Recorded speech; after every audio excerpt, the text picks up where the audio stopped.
അരുണാചൽ പ്രദേശിലെ ദിബാംഗ് വാലി ജില്ലയിൽ നിയന്ത്രണ രേഖയ്ക്ക് സമീപമുള്ള സൈനിക ക്യാമ്പിലുണ്ടായ മിന്നൽ പ്രളയത്തിലും മേഘവിസ്ഫോടനത്തിലും 5 സൈനികരെ കാണാതായി. വെള്ളിയാഴ്ച വൈകുന്നേരം 4:30 മിബിയിലെ പശുപാണി പ്രദേശത്തുണ്ടായ മേഘവിസ്ഫോടനത്തെ തുടർന്ന് അബൂവ് നളയിൽ നിന്ന് കുതിച്ചെത്തിയ വെള്ളവും അവശിഷ്ടങ്ങളും സൈനിക ഷെൽട്ടറുകൾ പൂർണ്ണമായി ഒഴുക്കിക്കളയുകയായിരുന്നു. തുടക്കത്തിൽ 7 പേർ ഒഴുക്കിൽപ്പെട്ടിരുന്നുവെങ്കിലും 2 പേരെ രക്ഷപ്പെടുത്താൻ സാധിച്ചു. ഞായറാഴ്ച ഉച്ചവരെ കാണാതായവരെക്കുറിച്ചുള്ള വിവരങ്ങൾ ലഭ്യമല്ലെന്ന് സർക്കാർ ഉദ്യോഗസ്ഥർ അറിയിച്ചു.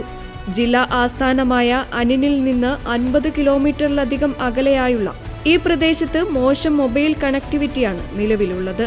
അതിനാൽ ആശയവിനിമയവും രക്ഷാപ്രവർത്തനങ്ങളും വേണ്ട രീതിയിൽ നടത്തുന്നതിൽ തടസ്സമുണ്ടാകുന്നുണ്ട്. സംഭവത്തെ തുടർന്ന് പാസിഘട്ടിൽ നിന്നുള്ള state disaster response force team ശനിയാഴ്ച രാത്രി തന്നെ മിബിയിൽ എത്തിച്ചേർന്നിട്ടുണ്ട്.